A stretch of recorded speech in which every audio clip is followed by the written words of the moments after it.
ஊரில் ஒரு சிற்பி இருந்தார். சிற்பின்னா அவர் ரொம்ப திறமையுள்ளவர். அதாவது எங்கேயாவது ஒரு கல் கிடந்தால் போதும், அதை அப்படியே எடுத்துகிட்டு வருவார். கொஞ்ச நாள் கழித்து அவர் இடத்துக்கு போய் பார்த்தா அழகாக ஒரு சிற்பம் உட்காந்துருக்கும். இந்த கல்லாக கிடந்தது சிற்பமாக மாறி இருக்கும். அந்த அளவுக்கு பண்ணிவிடுவார். அப்பேற்பட்ட சிற்பி.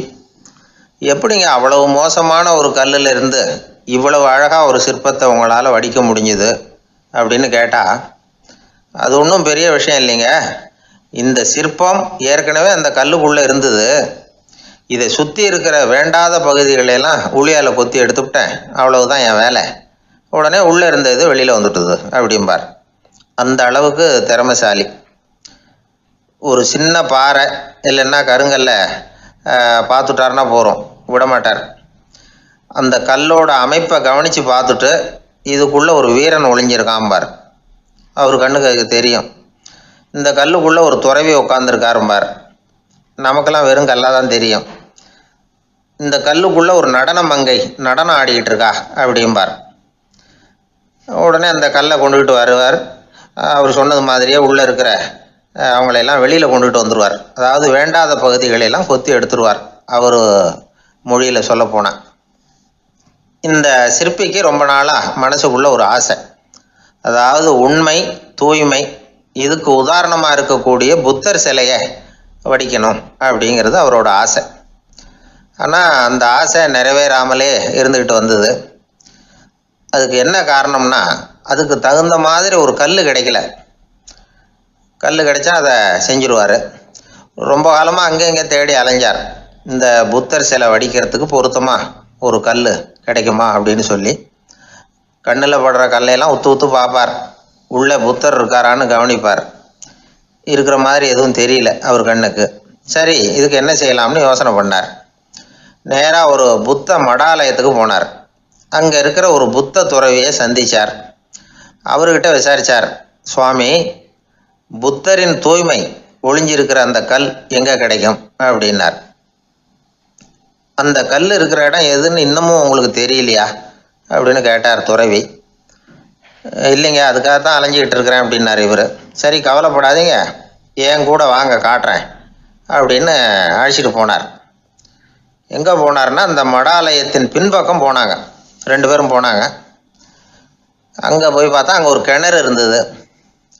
என்ன அது, நாம் கேட்டது கல், இவர் அழைச்சிட்டு வந்து காட்டுறது கிணறு அப்படின்னு இவருக்கு சந்தேகம். ஒரு மாதிரியாக பார்த்தார். அவர் சொன்னார், துறவி, எட்டி பாருங்க உள்ள அப்படின்னாரு. கிணறுக்குள்ளே என்ன இருக்கும்னு இவருக்கு தெரியாதா, இருந்தாலும் அவர் சொல்கிறாரு அப்படின்னு சொல்லி எட்டி பார்த்தார்.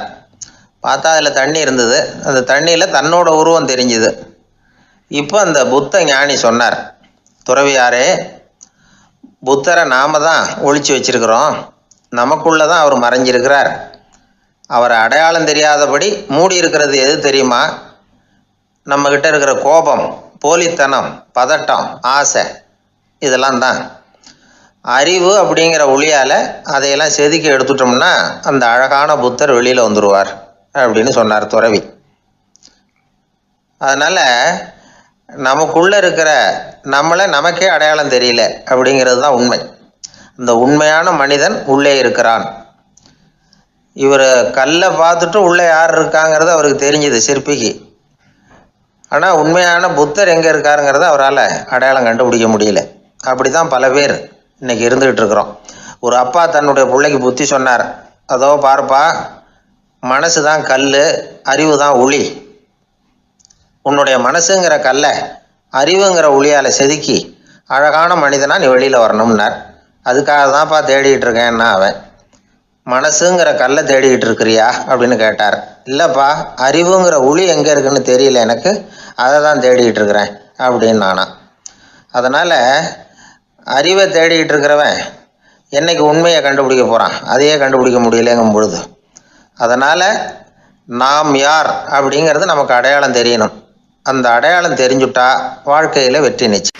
ஒரு புகழ்பெற்ற ஜப்பானிய சாமுராய் வீரன் வாள் வீசுறதுல ரொம்ப கெட்டிக்காரன். ஒரு கடுமையான போரில் கலந்து கொண்டுட்டு களைச்சி போய் திரும்பி வந்தான். படுக்கையில் விழுந்தான். பக்கத்தில் என்னமோ சத்தம் கேட்டுது. திரும்பி பார்த்தான். ஒரு எலி அவனை முறைச்சி பார்த்துக்கிட்டு இருந்தது. உடனே வாழை உருவனா வீசினான். அது தப்பிச்சிட்டு ஓடி போச்சு. எவ்வளோ முயற்சி பண்ணி பார்த்தா முடியல. கடைசியில் அந்த வாள் முறிஞ்சு போனது தான் மிச்சம். ஒரு பக்கம் அவனுக்கு இது அவமானமாக போயிட்டுது, இன்னொரு பக்கம் பயமாக போயிட்டுது. எவ்வளவோ போர்களில் எதிரிகளை பந்தாடினவன் அவன் ஒரு எலிகிட்ட தோற்று போய்டுறதா அவனால் சகிச்சிக்க முடியல. மனைவிகிட்ட சொன்னான் இப்படி நடந்துட்டுதுன்னு. அவள் சிரிச்சா. உங்களுக்கு புத்தியே இல்லை, எலியை போய் யாராவது வாளால் வெட்டுவாங்களா அப்படின்னு அந்த அம்மா சொன்னதும், நீ என்ன சொல்கிறேன்னா, ஒரு பூனையை கொண்டுட்டு வந்துட்டா போதும், அதுக்கப்புறம் ஏன் எலி வரப்போகுது அப்படின்னது அந்த அம்மா. உடனே ஒரு பூனை வந்து சேர்ந்தது. அது சாதாரண பூனை இல்லை, வீர சாகசங்கள்லாம் செஞ்சு பழக்கப்பட்ட பூனை, பெரிய இடத்துல வளர்ந்தது. அதை கொண்டுட்டு வந்துட்டாங்க. அந்த பூனை குறி பார்த்து எலி மேலே பாஞ்சுது. ஆனால் அந்த எலியை சுலபமாக தப்பிச்சு போட்டுது. அடுத்தபடியாகவும் பாயறதுக்கு முயற்சி பண்ணிச்சு அந்த பூனை. ஆனால் அந்த எலியோ ரொம்ப தந்திரமாக திடீர்னு அந்த பூனையின் முகத்துக்கு நேராக பாஞ்சுது. அவ்வளவுதான். அந்த பூனை பயந்து போய் ஒரே தாவி ஜன்னல் வழியாக வெளியில் ஓடிப்போச்சு. அந்த வீரனுக்கு இது ஒரு பெரிய அதிர்ச்சியாக இருந்தது. அடுத்தபடியாக யோசனை பண்ணான். ராஜா வளர்த்துக்கிட்டு இருந்த அரண்மனை பூனையை ஒரு நாள் இரவலாக கேட்டு வாங்கிட்டு வந்தான். ஊர் உலகம்லாம் பேர் வாங்கின பூனை இது. அந்த பூனையாலும் அந்த எலியை ஒன்றும் செய்ய முடியல. வீரனுக்கு ரொம்ப அதிர்ச்சி. அந்த அரண்மனை பூனைகிட்டையே போய் புலம்புனான். அரண்மனை பூனையே, நீயே தோற்று போயிட்டியே, இனிமேல் நான் என்ன செய்ய முடியும்னா. அந்த பூனை சிந்திச்சுது. அப்புறம் சொல்லிச்சு, இந்த காரியத்துக்கு இந்த மேல்மட்ட விவகாரம்லாம் சரிப்பட்டு வராது. சாதாரண வீட்டு பூனை கிடச்சிதுன்னா அதை கொண்டுகிட்டு வந்து விட்டுப்பார் அப்படின்னுது. சாதாரண பூனையால் என்ன செஞ்சிட முடியும்னா இவன் நம்பிக்கை இல்லாமல். இப்போது அந்த அரண்மனை பூனை சொல்லிச்சு, பெரிய வீட்டு பூனையெல்லாம் நல்லா சாப்பிட்டு தூங்கி பழக்கப்பட்டிருக்கோம். அதுக்கெல்லாம் ராஜதந்திரம் தெரியும், ஆனால் எலி பிடிக்க தெரியாது. அதுக்கான வளர்ப்பும் இல்லை, பயிற்சியும் இல்லை. ஏன்னா அதுக்கெல்லாம் பசி கிடையாது. சாதாரண வீட்டு பூனை அப்படி இல்லை, பசிக்கு ஆகாரம் தேடி அலையும்.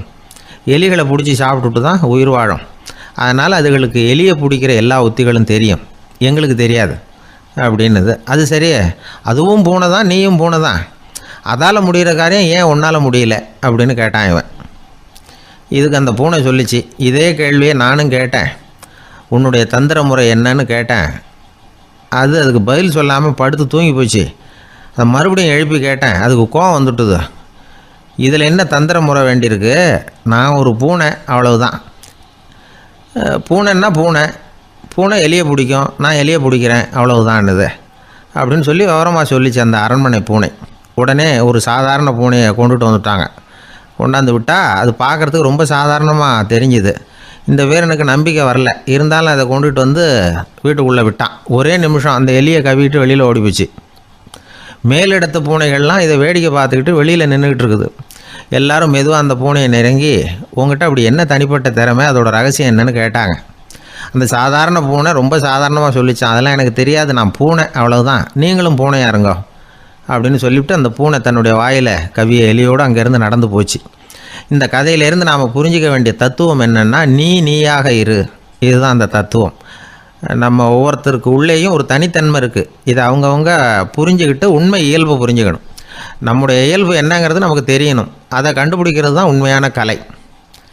ஒரு பெரிய மனுஷன் வாயை அகலமாக திறந்து வச்சுட்டு தூங்கிட்டு இருந்தான். உடனே ஒரு எலி உள்ளே பூந்துட்டு தான். வீட்டு வேலையாள் டாக்டருக்கு ஃபோன் பண்ணான், எங்கள் முதலாளி வாய்க்குள்ளே ஒரு எலி பூந்துட்டுது டாக்டர் அப்படின்னா. நான் உடனே புறப்பட்டு வரேன், அதுக்கு முன்னாடி நீ ஒரு ரொட்டி துண்டை எடுத்து ஒரு வாய்க்கு முன்னாடி காட்டு, உள்ளே போன எலி வெளியில் வந்துடும்னார் டாக்டர். சரின்னு சொல்லிவிட்டான். கொஞ்ச நேரத்தில் டாக்டர் அங்கே போய் சேர்ந்தார். அப்போ வேலைக்காரன் ஒரு பெரிய மீனை அவர் வாய்க்கு நேராக இப்படியும் ஆட்டிக்கிட்டு இருந்தான். நான் ரொட்டி துண்டை தானே காட்ட சொன்னேன்னார் டாக்டர். அவன் சொன்னான், எலியை வெளியில் கொண்டுட்டு வர்றதுக்கு ரொட்டி துண்டை காட்ட சொன்னீங்க டாக்டர், அதுக்கப்புறம் அந்த எலியை துரத்திக்கிட்டு ஒரு பூனை உள்ளே போயிருக்கு, அதுக்காக தான் இந்த மீனை காட்டிகிட்டு இருக்கேன் நானா. இது எதுக்குன்னா, இப்படி வேடிக்கையாக சொல்கிறது, பூனை பூனையாக இருக்க வேண்டும், எலி எலியாக இருக்க வேண்டும், மனுஷன் மனுஷனாக இருக்க வேண்டும் அப்படிங்கிறத புரிஞ்சுக்கிறது. நாம இருக்கிற வரை வெற்றி நிச்சயம். அந்த ஆளை கண்டா ஏன் இப்படி முகத்தை திருப்பிக்கிட்டு வர்றீங்க அப்படின்னு கேட்டார் ஒருத்தர் நண்பர்கிட்ட. எலெக்ஷனில் அவன் எதிர்த்து நின்னவன் சார், என்ன அவங்ககிட்ட நமக்கு என்ன பேச்சுவார்த்தை அப்படின்னாரான் ரொம்ப கோபமாக இவர். சரி, அந்த ஆள் யாருன்னு கேட்டேன். என் கூட பிறந்த தம்பி தான் சார் அப்படின்னார் அந்த கோபம் குறையாமல். அதாவது நம்ம ஊர் நிலவரம் இப்படி, அதாவது அண்ணனும் தம்பியும் எதிர்த்து நிற்பாங்க தேர்தலில், ஒருத்தர் கண்டா பேசிக்கிறதில்ல. ஆனால் இங்கிலாந்தில் எப்படி தெரியுமா, அங்கே ஒரே மேடையில் போட்டி போடுற 2 வேட்பாளர்களும் பேசுவாங்களாம், பட்டிமன்றம் மாதிரி. ஒருத்தர் முதல்ல எழுந்திருப்பார், நான் இந்த தேர்தலில் வெற்றி பெற்றால் என்னென்ன செய்வேன் அப்படின்னு சொல்லிவிட்டு உட்காருவார். அதுக்கப்புறம் அடுத்தவர் எழுந்திருப்பார், அவர் சொல்லுவார், நான் வெற்றி பெற்றால் இந்த மக்களுக்கு என்னென்ன செய்வேன், இந்த நாட்டுக்கு என்னென்ன செய்வேன் அப்படிங்கிறத சொல்லிவிட்டு உட்காருவார். 2 பேரும் ஒரே மேடையில் பேசுவாங்க. மக்கள் 2 பேர் பேச்சையும் கேட்டுக்கிட்டு ஒரு முடிவுக்கு வருவாங்க. இதுதான் அங்கே உள்ள பழக்கம். இங்கே அப்படி இல்லை. இங்கே ஒருத்தர் பார்த்தாவே முகத்தை திருப்பிக்கிறது. ஒரு தடவை இது மாதிரி ஒரு கூட்டம் நடந்துக்கிட்டு இருக்கு, அங்கே வெளிநாட்டில் தான். நேரத்துக்கு சரியாக ஒரு வேட்பாளர் வந்து சேரலை. இது இங்கிலாந்தில் நடந்த நிகழ்ச்சி. அப்புறம் என்னாச்சுன்னா, ஒருத்தர் வந்துட்டார், இன்னொருத்தர் வந்து சேரலை. அப்புறம் உடனே அந்த ஒருத்தர் வந்தவர் பேச ஆரம்பிச்சிட்டார். அதாவது அந்த இன்னொருத்தர் சார்பாகவே பேசிட்டாராம். அதாவது அவர் வரல, நான் அவர் சார்பாக நான் பேசிடுறேன். அதாவது அவர் ஜெயிச்சுட்டா அவர் என்னென்ன செய்வார் இந்த நாட்டுக்கு அப்படின்னு சொல்லி அவர் பக்கத்தில் உள்ள நியாயத்தை எடுத்து இவரே சொல்லிட்டாராம். இப்படிலாம் அங்கே நடந்துதான். இது எப்பேற்பட்ட தேர்தல் பண்பாடு பாருங்கள். அதனால் இன்னொரு விஷயம், இப்போ இங்கிலாந்துலாம் ஓட்டு கேட்குறப்ப வெற்றியா தோல்வியாங்கிறத ஓரளவுக்கு யூகிச்சுடலாமா.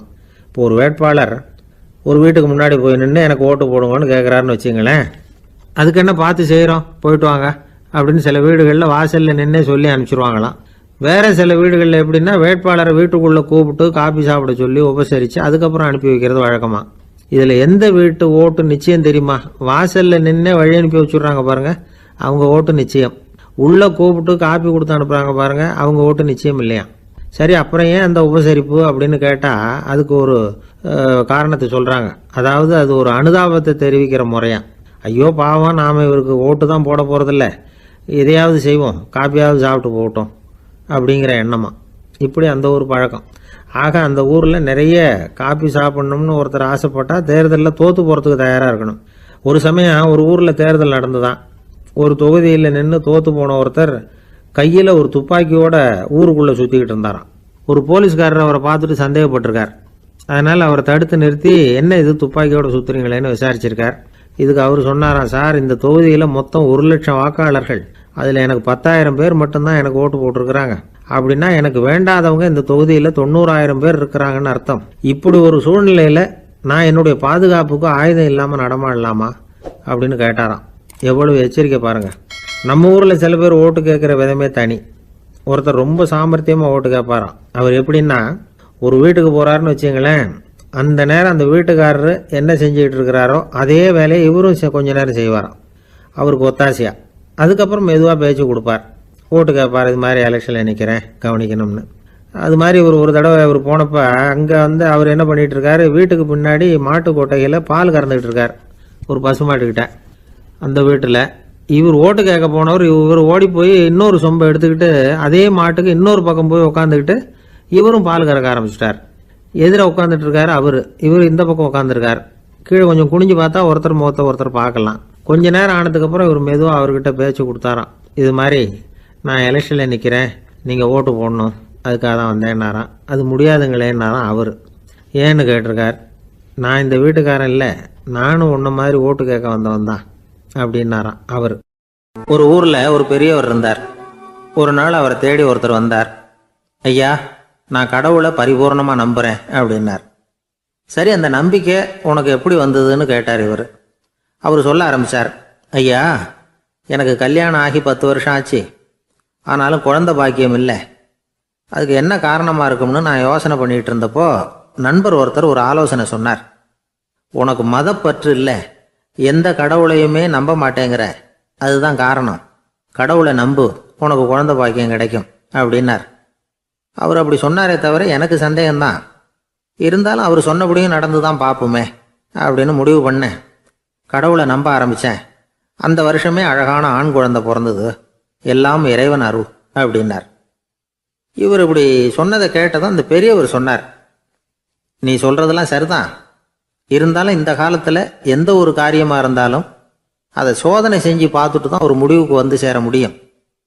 அறிவுபூர்வமான முடிவு அதுவாக தான் இருக்கும்.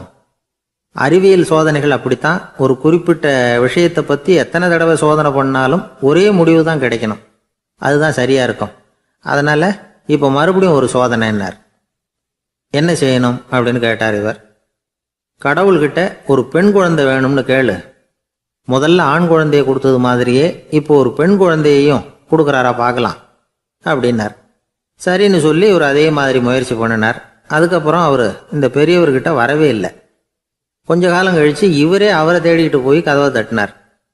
அவர் கதவை திறந்தார். என்ன ஆச்சு, கடவுள் கண் திறந்தாரா அப்படின்னு கேட்டார். அவர், அந்த சமாச்சாரம்லாம் நமக்கு வேணாம் சார். முதல் தடவை அது ஏதோ தற்செயலாக ஏற்பட்ட ஒரு சாதகம்.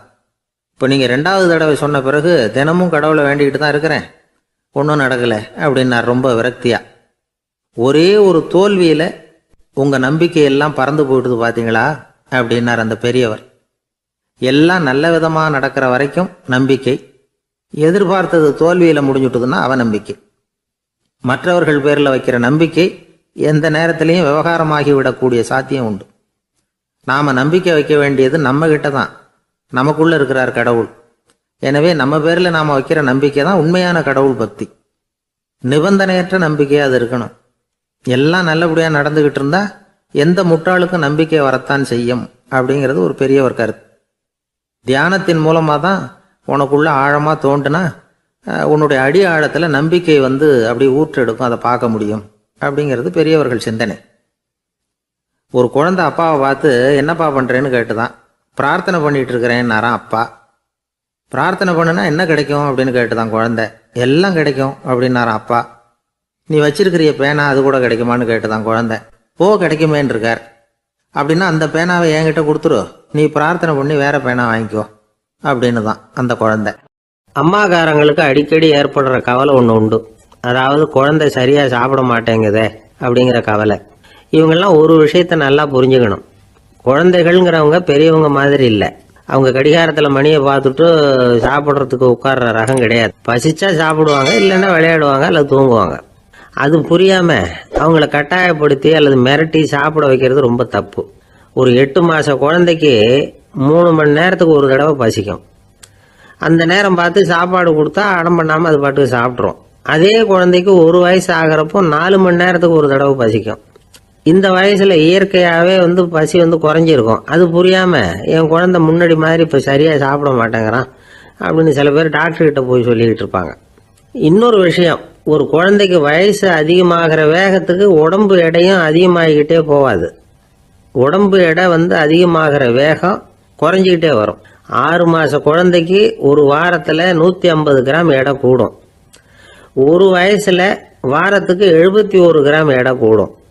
இது புரியாமல் அதிகமாக சாப்பாட்டை கொடுத்து குழந்தைய கஷ்டப்படுத்தக்கூடாது.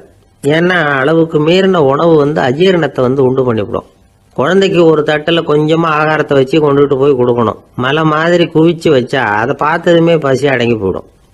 அடித்து மிரட்டி பயமுறுத்தி குழந்தைய சாப்பிட வைக்கிற பழக்கம் இருக்குது பாருங்க, அதுக்கு ஃபுட் ஃபோர்ஸிங் அப்படின்னு பேர். இப்படி பண்ணினா குழந்தைக்கு சாப்பாட்டில் விருப்பம் குறைஞ்சிரும், அதை கண்டாவே வெறுக்க ஆரம்பிச்சிடும். அது மாதிரி உளம் சார்ந்த பசி குறைவு, சைக்கோஜெனிக் அனோரெக்சியா, அது ஏற்படுமா. சாப்பாடுங்கிறதே ஒரு தண்டனை மாதிரி தோணும். குழந்தைகளுக்கு பிடிச்ச மாதிரியான ஆகாரத்தை கொடுக்கணும்.